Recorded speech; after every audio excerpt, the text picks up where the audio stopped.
Karena Nabi diutus untuk semua manusia, maka menjadilah dakwah Islamiyah ini sifatnya adalah alamiyah. Artinya adalah universal. Setiap dai yang harus dia jadikan dulu sasaran dakwah dirinya, sebelum itu orang lain. Maka disebutkan dalam kajian ilmu dakwah bahwa kalau dai lupa mendakwahkan diri, lalu kemudian sibuk mendakwahkan orang lain, ini nanti akan mendapat ancaman yang sangat keras. Perbaiki dulu diri sebelum memperbaiki orang lain. Bismillahirrahmanirrahim. Alhamdulillah wassalatu wassalamu ala Rasulillah wa ala alihi wa sahbihi ajma'in wa ba'd. Para mahasiswa yang mengambil mata kuliah tafsir ayat-ayat dakwah Fakultas Dakwah dan Komunikasi UIN Araniri yang dimuliakan Allah, dan siapapun yang mengakses video ini, alhamdulillah Allah Subhanahu wa taala pertemukan kita kembali melalui media online ini dikarenakan masih pandemi corona, sehingga kita tidak bisa bertemu secara tatap muka sebagaimana lazimnya dalam proses perkuliahan. Dan insya Allah pada kesempatan ini kita akan lanjutkan materi kajian kita tentang tafsir ayat-ayat dakwah yang sudah pernah kita sampaikan pada dua pertemuan yang lalu adalah tentang metode dakwah, tentang ancaman atau konsekuensi bila dakwah diabaikan atau dakwah tidak dijalankan. Sekarang kita masuk kepada judul selanjutnya dalam kuliah tafsir ayat-ayat dakwah, yaitu terkait dengan objek dakwah.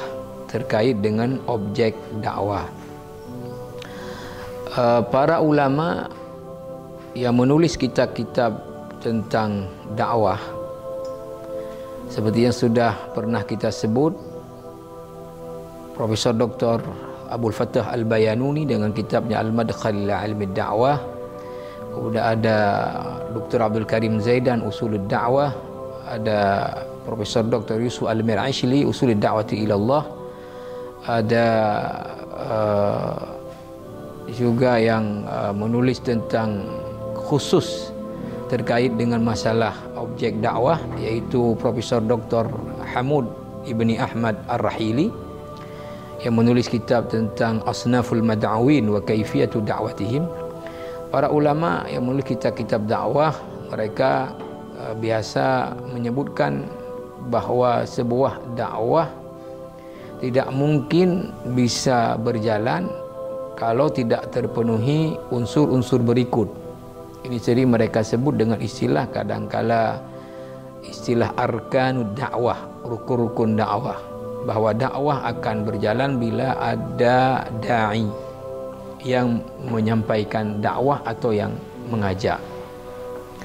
Yang kedua adalah adanya mad'u, pihak yang disampaikan, pihak yang diajak. Ini yang disebut dengan objek dakwah. Tidak mungkin kalau mad'u tidak ada. Berikutnya adalah adanya materi yang disampaikan atau adanya pesan yang diajak, disebut dengan maddah. Berikutnya adalah adanya media yang digunakan yang disebut dengan istilah wasilah. Inilah 4 hal yang tidak mungkin dakwah bisa berjalan kalau salah satunya tidak ada, yang disebut dengan istilah kadangkala arkanud dakwah, juga kadangkala disebut dengan anasirud dakwah, jamak daripada unsur, anasiru ad-dakwah. Ada para ulama dakwah yang menambahkan satu lagi, dan ini biasanya juga oleh orang-orang yang mengaitkannya dengan kajian ilmu komunikasi, apa yang disebut dengan atharud dakwah, artinya efek dari apa yang disampaikan daripada dakwah atau pengaruhnya. Kita khusus sekarang membahas tentang rukun dari dakwah, yaitu al-mad'u, objek daripada dakwah. Allah Subhanahu wa taala menyebutkan di dalam surat Saba ayat 28, A'udzu billahi minasyaitonir rajim, wa ma arsalnaka illa kaffatan linnasi basyiran wa nadhira walakinna aktsaran nasi la ya'lamun. Wa ma arsalnaka, kita artikan dulu perkata dalam ayat ini, untuk selanjutnya kita terjemahkan. Di sini ada pertama huruf waw yang sering diartikan adalah dalam bahasa Indonesia dengan arti dan. Ya, biasa bahasa Arab waw ini banyak. Ya, ada wawul ibtida atau wawul istinaf, ada waw ataf, ada wawul ma'iyah, ada wawul jama'. Maka di sini para mahasiswa semuanya biasa dalam bahasa Indonesia diartikan waw itu dengan dan, ya. Kemudian ma di sini adalah dia merupakan manafi. Ya, dalam bahasa Arab ma juga banyak. Ini di sini adalah manafi. Artinya dia menidakkan. Arsalna itu dari kata arsala yursilu, bentuk fi'il madhi. Arsalna artinya telah kami utus. Wa ma arsalna, kemudian ada lanjutannya kaf, ya, dhamir kaf di sini adalah dhamir yang baris dan muttasil, dalam posisi dia adalah maf'ulun bihi, ya. Wa ma arsalnaka, dan tidak kami utusmu Muhammad. Kaf di sini adalah Nabi Muhammad. Illa kaffatan linnas. Ya, illa ini adalah merupakan istisna, dia pengecualian, kecuali kaffatan linnas, untuk semua manusia. Dalam istilah kajian ilmu ma'ani, salah satu cabang daripada ilmu balaghah, ada bab pembahasan tentang qasar, yaitu takhsisu syai'in bi akhara bi turuq makhsusah, mengkhususkan sesuatu terhadap sesuatu yang lain, ya, dengan cara tertentu. Salah satu caranya adalah an-nafyu wal istisna, seperti di sini. Maka salah satu fungsinya adalah dia ada pengkhususan selain juga fungsi penekanan, taukid, bahwa kami, hai Muhammad, tidak mengutusmu kecuali kamu diutus untuk semua manusia. Basyira wa nadhira, basyir artinya adalah sebagai pemberi kabar gembira. Maksudnya apa memberi kabar gembira? Bahwa menyampaikan kepada umatnya yang melakukan kebaikan-kebaikan nanti akan mendapatkan balasannya seperti ini di akhirat. Ini namanya adalah tabsyir. Kemudian nadhira adalah pemberi peringatan, yang menyampaikan kepada umat bahwa kalau kalian melakukan ini, ya, kezaliman ini, kemungkaran, akan mendapatkan hukuman ini di akhirat nantinya. Ini disebut dengan istilah lain biasanya adalah al-amru bil ma'ruf wan nahyu 'anil munkar, atau dalam bahasa lain juga disebut dengan al-wa'd wal wa'id. Ya, al-wa'd adalah tadi janji-janji balasan kebaikan yang dijanjikan Allah. Kemudian wa'id adalah janji ancaman-ancaman dan hukuman yang Allah janjikan kepada orang-orang yang tidak taat kepada Allah Subhanahu wa taala. Basyira wa nadhira. Jadi tentu semua dai tetap fungsinya adalah fungsi dua ini, basyir dan fungsi nadhir. Walakinna aktsaran nasi la ya'lamun. Akan tetapi kebanyakan manusia tidak mengetahuinya. Para mahasiswa yang dimuliakan Allah, dan siapapun yang mengakses video ini. Dari ayat ini dapat kita ambil kesimpulan terkait dengan kajian objek dakwah, bahwa Nabi Muhammad diutus oleh Allah kepada semua manusia. Tidak hanya kepada, kalau kita persempit misalnya sukunya saja, suku Quraisy.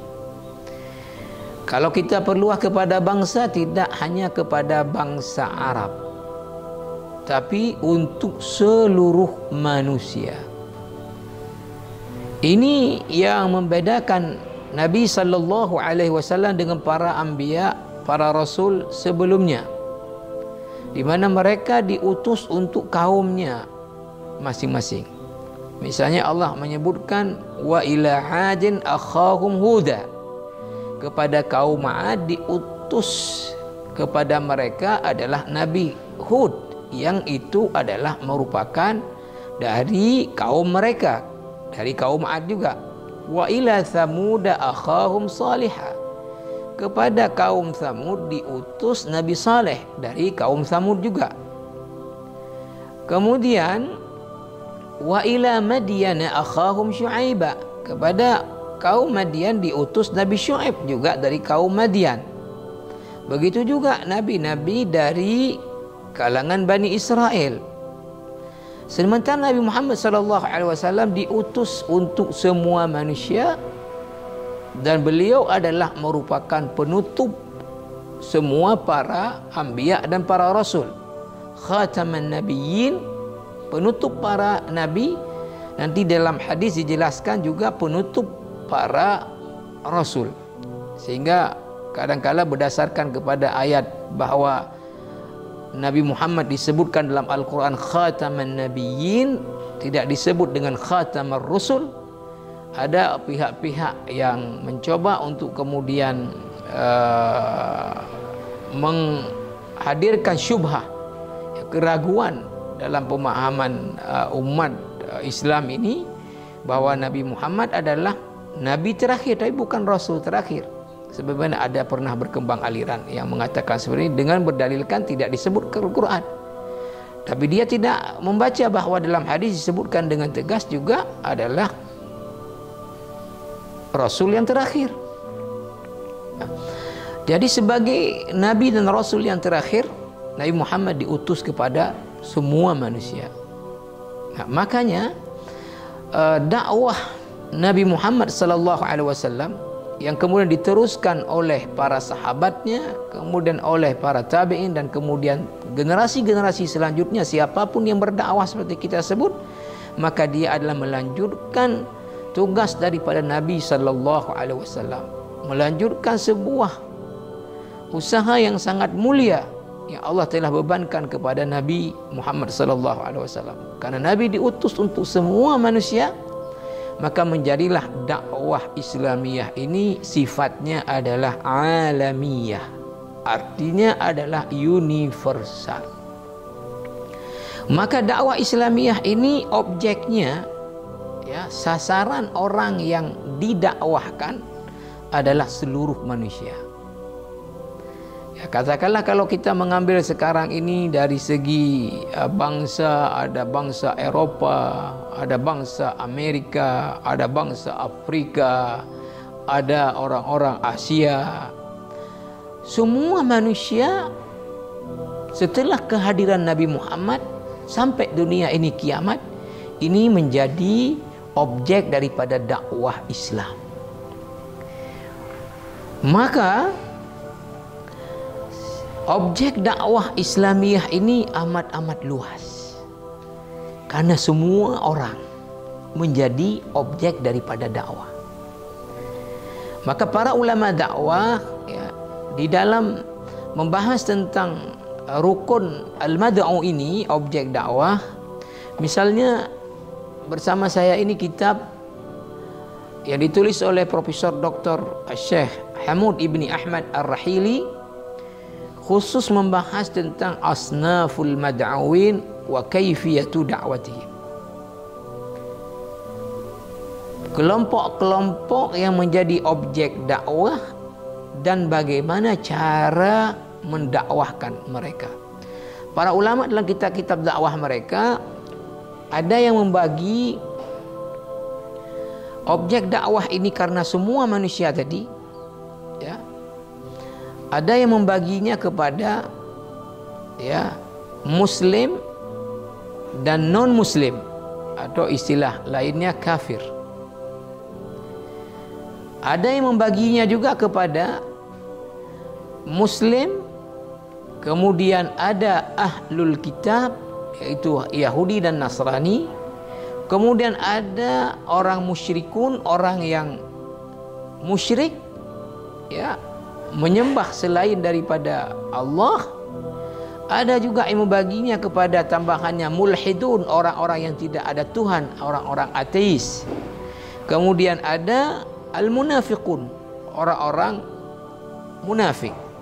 Dan masing-masing ini dijelaskan tentang cara berdakwah kepada mereka.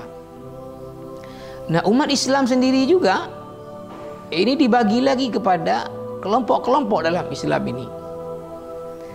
Ada orang yang beriman, yang tingkat keimanan dan ketakwaannya adalah orang-orang yang tinggi, orang-orang saleh.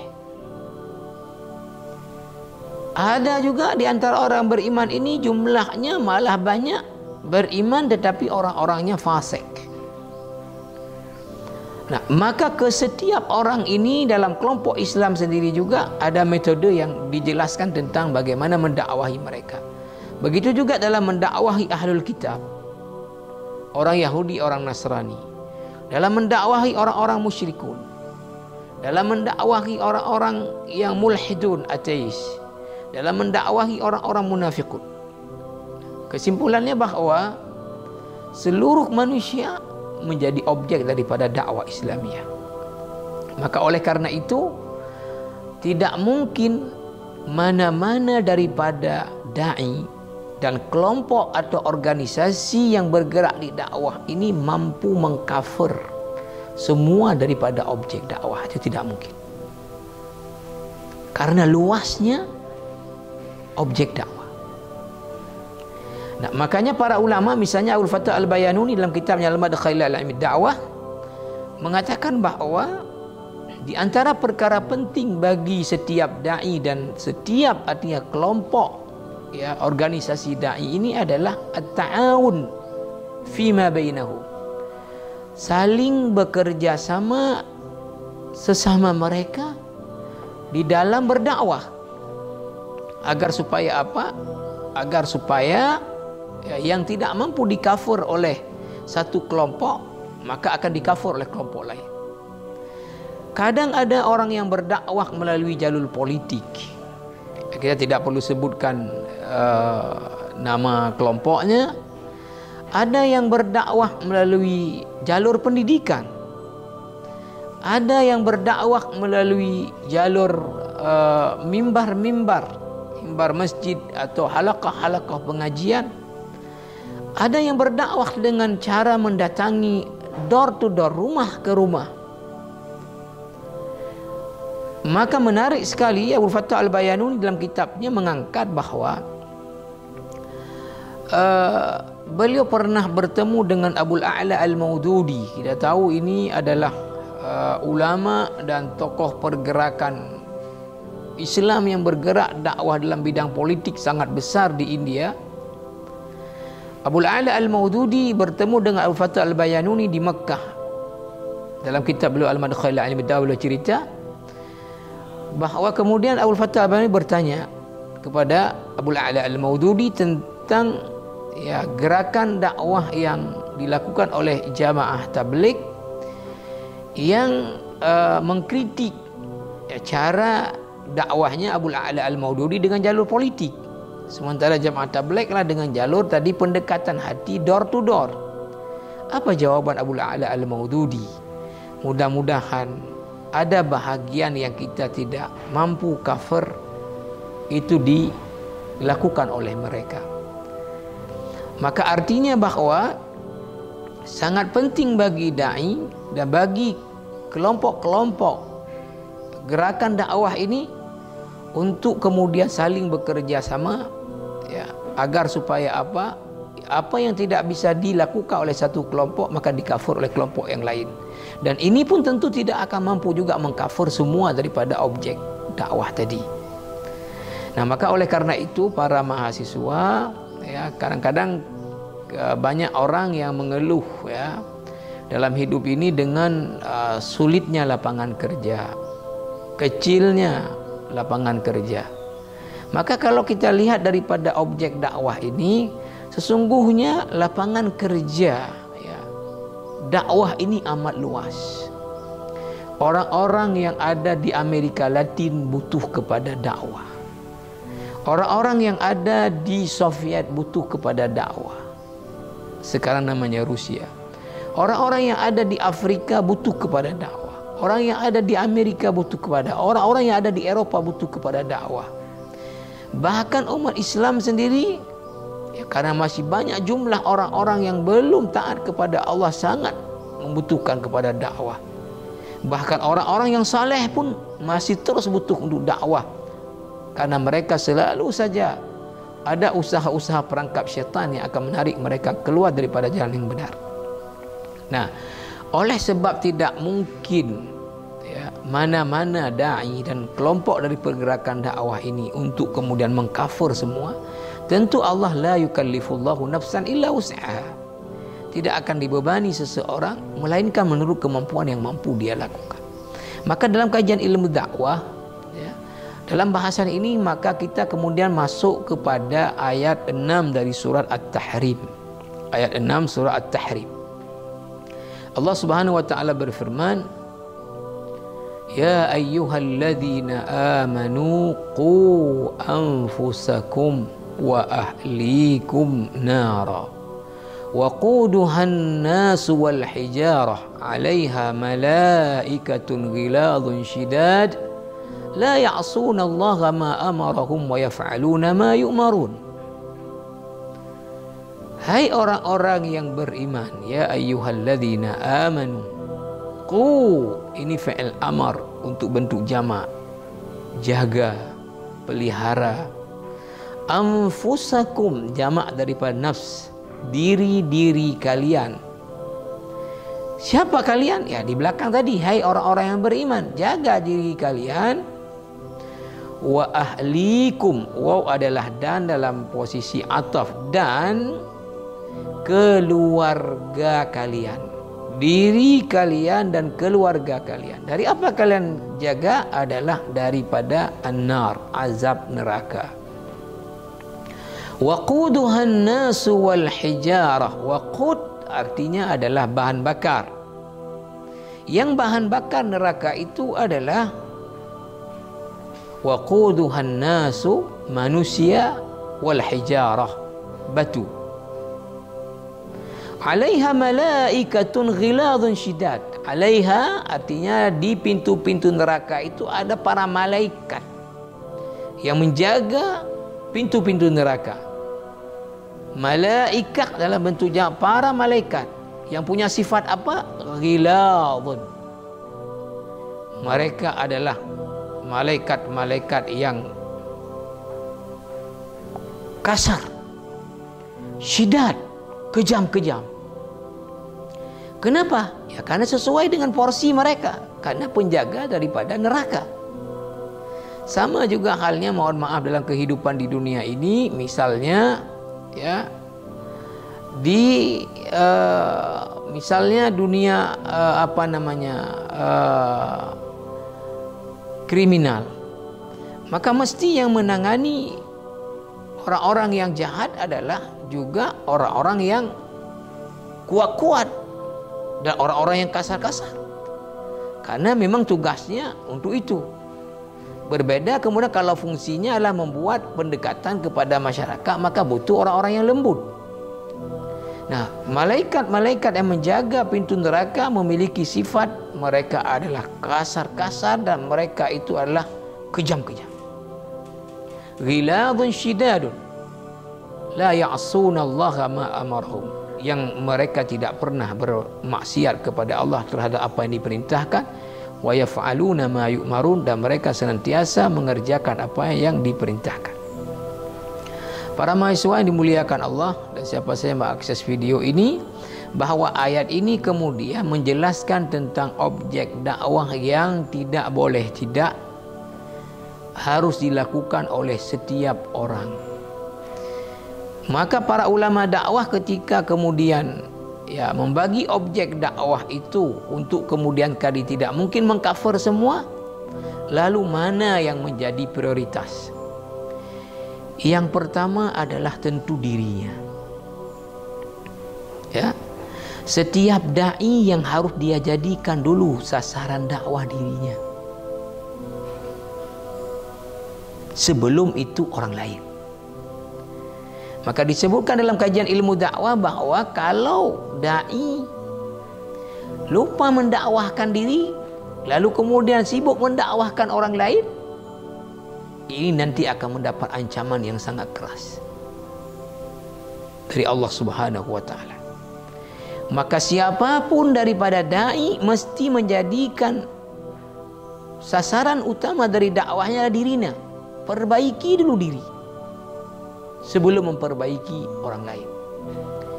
Dan nanti akan sangat besar pengaruhnya antara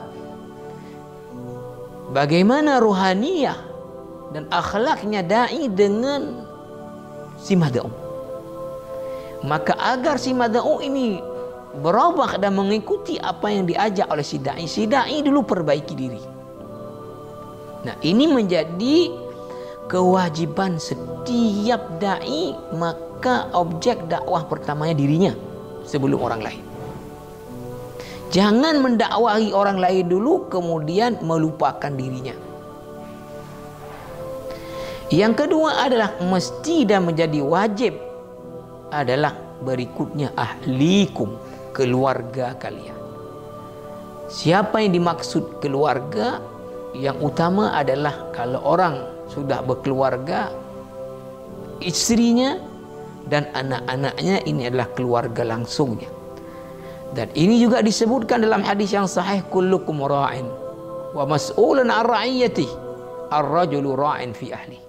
Setiap kalian adalah pemimpin dan akan diminta pertanggungjawabannya terhadap kepemimpinan, dan laki-laki atau suami adalah pemimpin dalam rumah tangganya, maka akan diminta pertanggungjawaban bagaimana dalam mendakwahkan istrinya, anak-anaknya.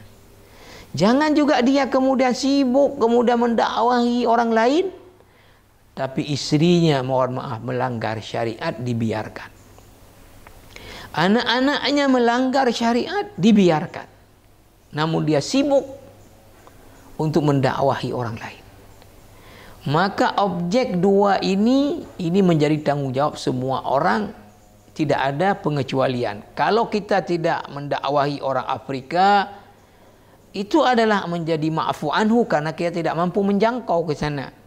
Keterbatasan dana kita, keterbatasan kemampuan kita memiliki bahasa mereka, dan juga kebutuhan untuk kita mendakwahkan umat Islam yang banyak yang sudah fasik ini.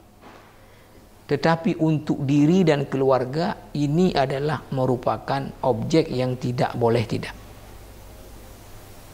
Nah, inilah kajian tentang objek dakwah. Dan tadi sudah kita sebut bahwa para ulama dakwah ada yang membagikannya kepada tadi kelompok muslim, dan muslim dibagi lagi kepada yang taat dan yang fasik. Kemudian yang kafir dibagi lagi kepada ada ahlul kitab, ada orang-orang musyrikun, ada orang-orang mulhidun ateis, kemudian juga ada orang-orang munafikun. Dan semuanya itu ada metode dalam mendakwahnya, tapi kita bukan kajiannya di sini. Itu ada kajian materi mata kuliah ilmu dakwah. Inilah yang dapat saya sampaikan untuk dua ayat yang kita tafsirkan tadi, surat Saba ayat 28 dengan surat At-Tahrim ayat 6. Mudah-mudahan bermanfaat. Wassalamualaikum warahmatullahi wabarakatuh.